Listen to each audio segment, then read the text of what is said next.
ये वजह है, आपने देखा होगा कि आज अगर कोई नबी की अजमत पर उंगली उठाता है तो मुसलमान बेचैन और बेकरार हो जाता है। और हो भी जाना चाहिए, क्योंकि हम दुनिया के अंदर अगर किसी से अल्लाह के बाद किसे सबसे ज़्यादा मोहब्बत करते हैं तो वो हमारे नबी हैं, जिनके लिए हम अपनी जान, माल, तन, मन, धन सब कुछ कुर्बान करने के लिए तैयार हैं। और यूं कहते हैं कि वो जो ना थे तो कुछ ना था, क्या वो जो ना हो तो कुछ ना हो, जान है वो जहान की, जान है तो जहान है। क्या बात। अभी मैंने आला हजरत एक शेर पढ़ा था कि उन्हें जाना, उन्हें माना, न रखा गैर से काम, लिल्लाहिल हम्द में दुनिया से मुसलमान गया। आज पूरी दुनिया जानती है कि ये मुसलमान अगर किसी से सच्ची मोहब्बत सबसे ज़्यादा करता है तो वो अपनी नबी से मोहब्बत करता है। बेशक बेशक। यही वजह है कि स्पेन की अगर तारीख उठाकर देखो तो वहाँ पर भी यही हालात थे। जी।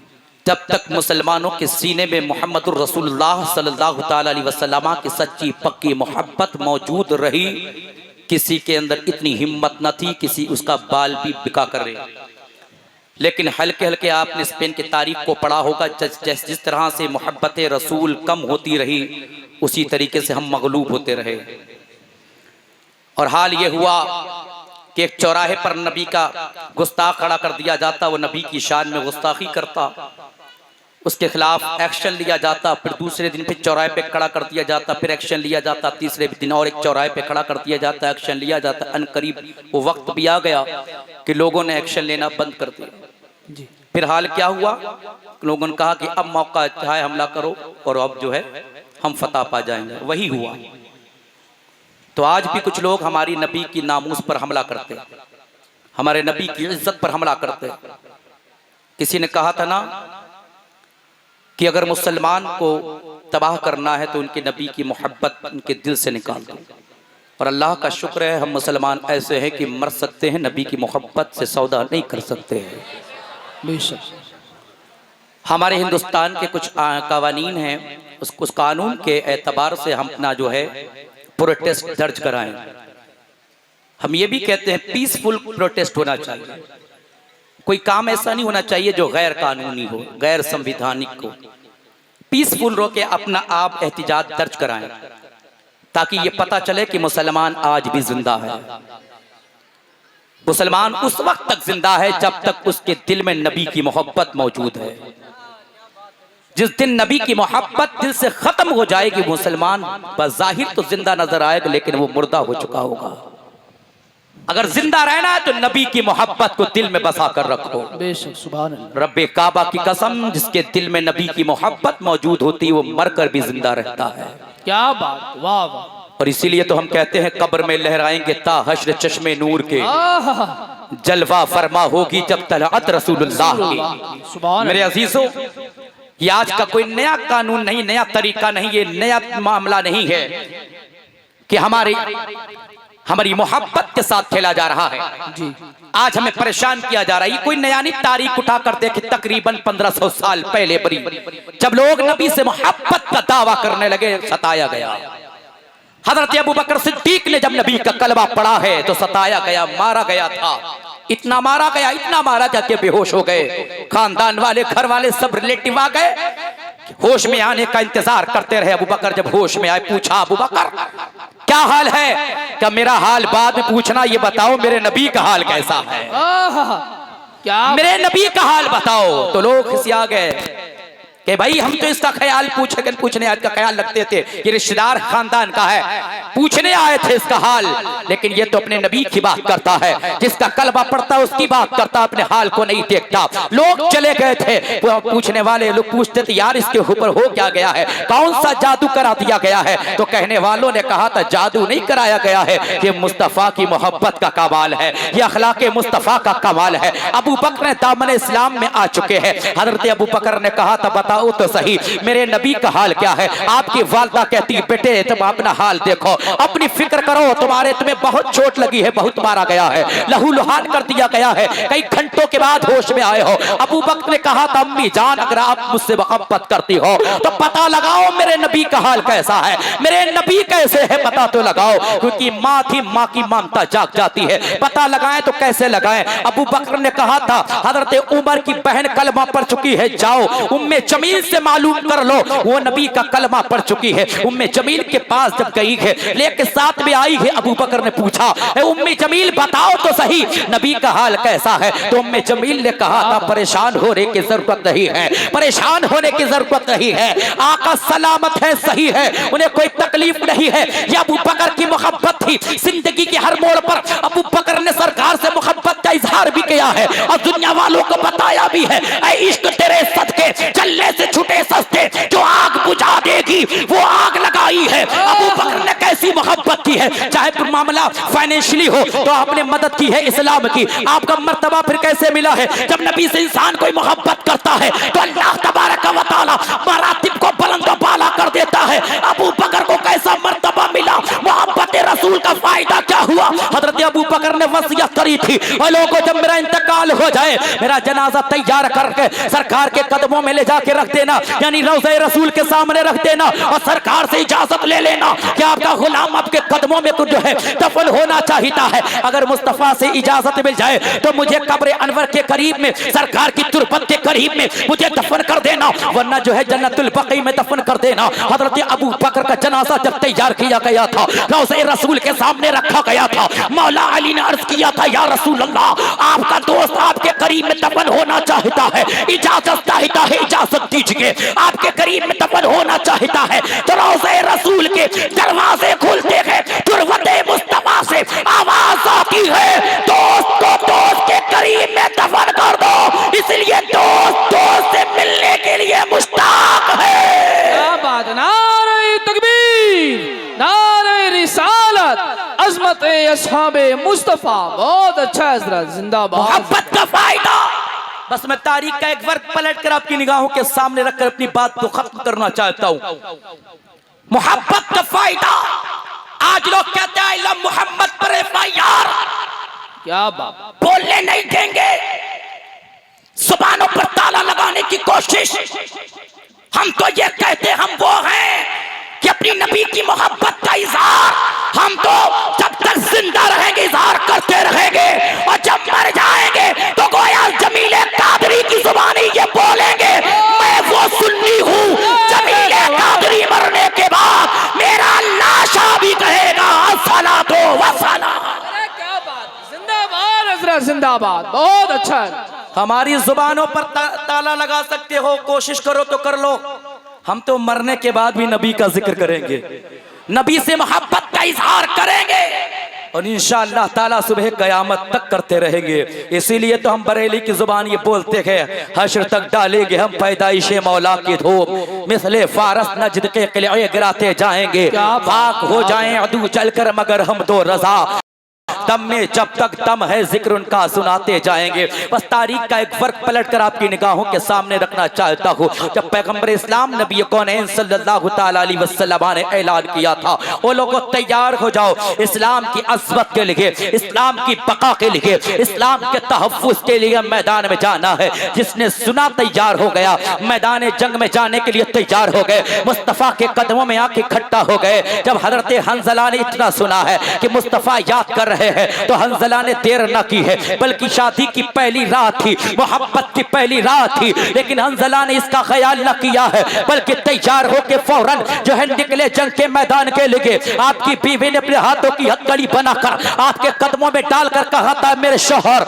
आज शादी की पहली रात है, आज तो मोहब्बत की पहली रात है, आज मुझे तन्हा छोड़कर कहाँ जा रहे हो, आप ठहर जाइए, आपके लिए तो मैं पूरे खानदान को छोड़ के आई हूँ, मुझे छोड़ के कहाँ जा रहे हो। बाप की ममता छोड़ी आपके लिए, बाप की मोहब्बत छोड़ी आपके लिए, भाई का प्यार छोड़ा आपके लिए, खानदान को छोड़ा मैंने आपके लिए। आप छोड़ के मुझे कहां जा रहे हैं? आज तो शादी की पहली रात है, मोहब्बत की पहली रात है, जरा ठहर जाइए, मुझे छोड़ के ना चाहिए। तो हज़रत हंज़ला ने कहा था, ऐ मेरी बीबी, बुलाने वाला पैगंबर इस्लाम है, जाने वाला उनका गुलाम है, मुझे जाने की इजाजत दे दे, मुझे जाने की इजाजत दे दे, इसलिए बुलाने वाला कोई आम नहीं है। अरे ये तो वो है, जब डूबे हुए सूरज को बुला ले तो डूबा हुआ सूरज वापस आ जाता है, जब चांद की तरफ इशारा करे तो चांद के टुकड़े हो जाए, जब जो पेड़ों की तरफ इशारा करे तो पेड़ अपनी जड़ों को नोच कर कदमों में आके गिर जाए। बुलाने वाला कोई आम नहीं है, जब पत्थर की तरफ इशारा करे तो पत्थर कलमा पढ़ने लग जाए।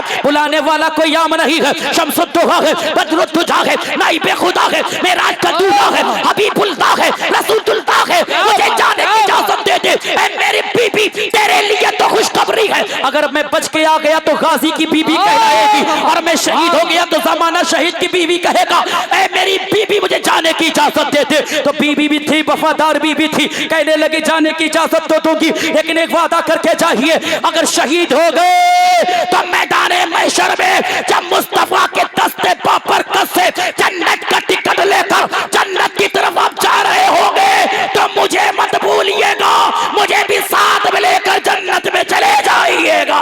क्या बात, नारे तकबीर, नारे रिसालत, इश्के मुस्तफा, सरजमीने बरेली शरीफ, अल्लामा रियाजुल कादरी साहिब क़िबला। वो बीबी अच्छा नहीं है, बैठो बैठो, क्या हालात साजगार नहीं है, बैठ जाओ, पल्लू में छुप के बैठो।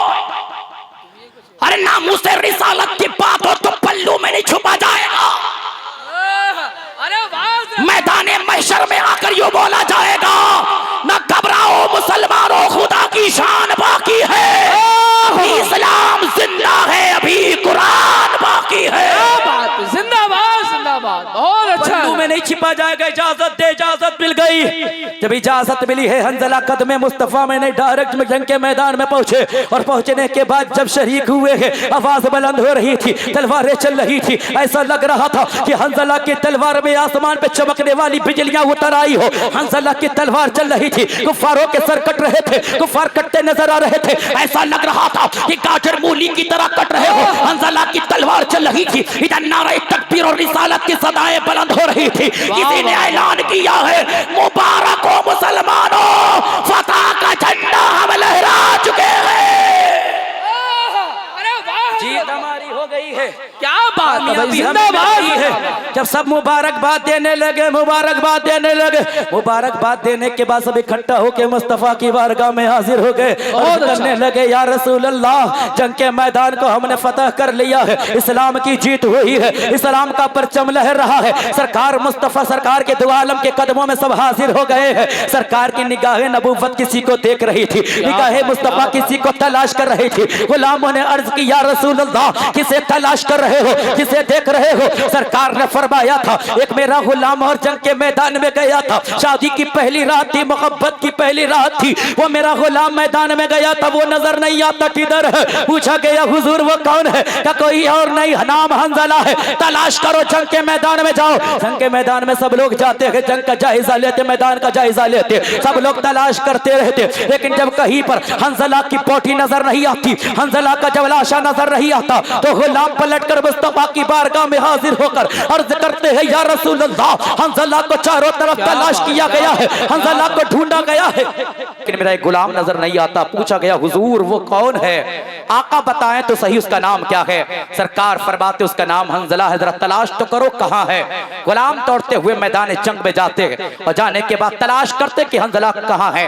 सबने तलाश किया, कहीं पर हंज़ला नजर नहीं आते, पलट कर आते, अर्ज करते, या रसूल अल्लाह, हमने पूरा जंग का मैदान का जायजा ले लिया, चप्पे चप्पे को छान मारा, लेकिन कहीं पर हमें हंज़ला नजर नहीं आते। अगर शहीद हो गए तो उनका लाशा मिल जाता। या रसूल अल्लाह, अगर बच गए होते तो नजर आते, हमें ना लाशा मिला वो ना नजर आए गए, कहीं जंग के मैदान में नजर नहीं आए। या रसूल अल्लाह बहुत तलाशा, सरकार फरमाते जाओ दोबारा फिर तलाश करो। सबके सब दौड़ कर जाते, देखते कहीं नजर नहीं आते, सबके सब दौड़ के वापस सरकार के कदमों में आते, अर्ज करते या रसूल अल्लाह सरकार हमने बहुत तलाश किया है, हंजला कहीं नजर नहीं आए। अभी सरकार में गुलामों में गुफ्तगू हो ही रही थी कि आसमान से पानी की चंद बूंदे टपक के मुस्तफा के दस्ते मुबारक पर गिरती है। सरकार ने निकाह की नबूवत को अपने आसमान की तरफ उठाया है और उठाने के बाद मुस्तफा के होठों पर हंसी खेल जाती है। इसी हंसी को जब बरेली का इमाम देखता है तो कलम को हरकत देख के कहता लिख, जिसकी तस्की से रोते हुए हंस पड़े, उस तबस्सुम की आदत पे लाखों सलाम। जब मुस्तफा मुस्कुराने लगे हैं, सहाबा ने अर्ज किया या रसूल अल्लाह मुस्कुरा क्यों रहे हैं, मुस्कुराने की वजह क्या है या रसूल अल्लाह बताएं तो सही, मुस्कुरा क्यों रहे हैं। मेरे आका फरमाते गुलामों जरा देखो तो सही आसमान की तरफ, मेरे हंजला का लाशा आसमान से चला आ रहा है, पानी की बूंदें टपक रही है। गुलाम अर्ज करते हैं या रसूल अल्लाह अगर हंजला शहीद हो गए हैं तो बॉडी से खून टपकना चाहिए था, ये पानी क्यों टपक रहा है या रसूल अल्लाह, ये आसमान से क्यों आ रहे हैं। होना तो ये चाहिए था ये जंग के मैदान में नजर आती, इनका लाशा जंग के मैदान में मिलता, ये आसमान से कैसे आ रहे हैं। मेरे आका फरमाते गुलामों बात दरअसल ये थी, जब मैंने ऐलान किया था इस्लाम की बका के लिए, इस्लाम के तहफ्फुज़ के लिए, इस्लाम के परचम को बुलंद करने के लिए मैदान में जाना है, तो जिसने मेरी आवाज को सुना लब्बैक कह दिया है, सब मैदान जंग में आ गए थे। हंजला ने भी सुना था, हंजला भी अपने घर से तलवार लेकर निकले हैं, लेकिन हंजला की पहली शादी की रात थी, मोहब्बत की पहली रात थी, हालत जनाबत में हंजला है, पार आ गए। ऐसा ना हो कि सरकार मना कर दे, इसलिए मेरे कदमों पर नहीं आए हैं, जंग के मैदान में गए हैं। ये मोहब्बत का तकाजा था, ये मोहब्बत की अदाएं थी। जब मैदान जंग में पहुंचे हैं, उसी कंडीशन में जब शहीद हो गए तो रब को ये मंजूर ना हुआ, रब की रहमतों को ये गवारा ना हुआ कि हंजला मेरे महबूब की मोहब्बत में शहीद हो गया, उसका जनाजा हालत जनाबत में रहे। इसलिए रब्बे काबा ने हंजला के लाशे को आसमान पर बुलाकर आबे ज़मज़म से गुस्ल दे दिया है। तशरीफ रखें बराए करम, बस मेरी भी बात कंप्लीट हो गई है। बहुत जल्द अब मेहमान हजरात आपके सामने तशरीफ़ लाने वाले हैं। आप अपनी माथे की निगाहों से देख रहे हैं शायर मुल्क हिंदुस्तान, तूतिए चमनिस्तान रिसालत, बुलबुल बागे रज़ा, आशिक़ हुज़ूर ताज शरिया हजरत बैठ जाए असद इकबाल साहब के बिला कलकत्तवी, जिसको जहाँ जगह मिले वहीं तशरीफ़ ला चुके हैं।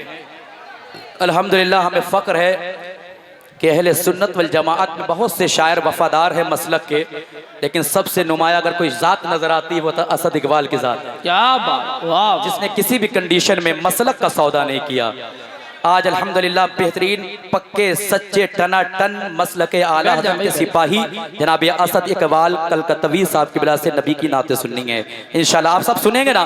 कितने लोग सुनेंगे? हाथों को उठाकर बोले या रसूल अल्लाह। या रसूल। सब सुनेंगे ना तो मचल के बोले लब्बैक या रसूल अल्लाह। एक मरतबा बोले लब्बैक या रसूल अल्लाह। तीसरी गिनती की पूरी कर बोले लब्बैक या रसूल अल्लाह। मेरे अजीजों, ये हमें बुजुर्गों से दर्स मिला है कि अपने किसी भी हाल में किसी भी कंडीशन में अपने नबी से मोहब्बत जो करते हैं ना, उस मोहब्बत का कभी सौदा ना करें। अपनी जान तो दे दे लेकिन मोहब्बत का सौदा ना करें, तभी हम दुनिया और आखिरत में कामयाब होंगे। इमाम अहले सुन्नत यही दर्स देते हैं, गोया यही आज भी उनकी तुरबत से जवाब मिलता है। उन्हें जाना, उन्हें माना, न रखा गैर से काम, लिल्लाहिल हम्द में दुनिया से मुसलमान गया। इंशाअल्लाह ताला फिर कभी मौका मिला तो तफसीली गुफ्तगू। मैं दुआ करता हूँ कि मौला करीम मेरे बोलने में शरई एतबार से अगर कोई अगलात हुए मौला उसको माफ फरमा, आइंदा इस्लाह की तौफीक अता फरमा। अस्तगफिरुल्लाह रब्बी मिन कुल्लि ज़म्बि व अतूबु इलैहि व मा अलैना अल बलाग। अस्सलामु अलैकुम व रहमतुल्लाहि व बरकातुहू। अस्सलाम व रहमतुल्लाहि व बरकातुहू। सुभान अल्लाह।